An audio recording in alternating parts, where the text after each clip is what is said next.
Les cellules souches sont des cellules spécifiques situées soit dans la moelle osseuse, soit dans le sang périphérique, qui peuvent se transformer en globules rouges, globules blancs et en plaquettes. L'objectif d'un traitement anticancéreux comme la radiothérapie ou la chimiothérapie est de détruire les cellules cancéreuses. Malheureusement, la moelle osseuse ainsi que d'autres cellules saines peuvent également être endommagées au cours de ce type de traitement. L'allogreffe de cellules souches consiste à transplanter des cellules souches saines issues d'un donneur chez un patient atteint de cancer une fois son traitement terminé. Le donneur de cellules souches le plus approprié est un frère ou une sœur du malade, car on obtient dans ce cas une compatibilité optimale des tissus.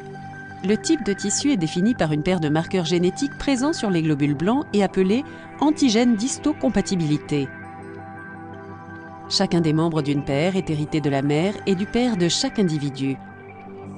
Plus les marqueurs du donneur et du patient sont proches, plus l'allogreffe de cellules souches aura des chances de succès. Chez les patients qui n'ont pas de famille, il reste la possibilité de chercher le meilleur donneur possible dans une banque de moelle osseuse. Une fois le donneur le plus approprié identifié, les cellules souches de son sang peuvent être récupérées par le biais d'une intervention simple et non chirurgicale appelée aphérèse. Quelques jours avant le prélèvement, on administre un traitement au patient afin d'encourager les cellules souches à quitter la moelle osseuse et à passer dans la circulation sanguine. Le sang, prélevé dans une veine du bras, est passé dans un appareil à aphérèse dit séparateur de cellules pour récupérer les cellules souches. Les composants sanguins restants sont récupérés et rendus au donneur par un cathéter posé sur l'autre bras.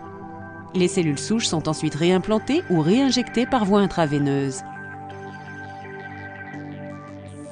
Il faut attendre environ 2 à 3 semaines pour que la greffe prenne et commence à produire de nouvelles cellules sanguines saines.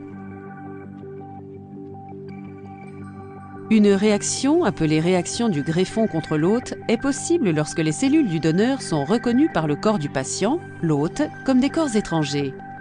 Afin de prévenir ce genre de réaction ainsi que le rejet de greffe, un traitement est généralement administré au patient pendant 3 à 6 mois suivant la transplantation.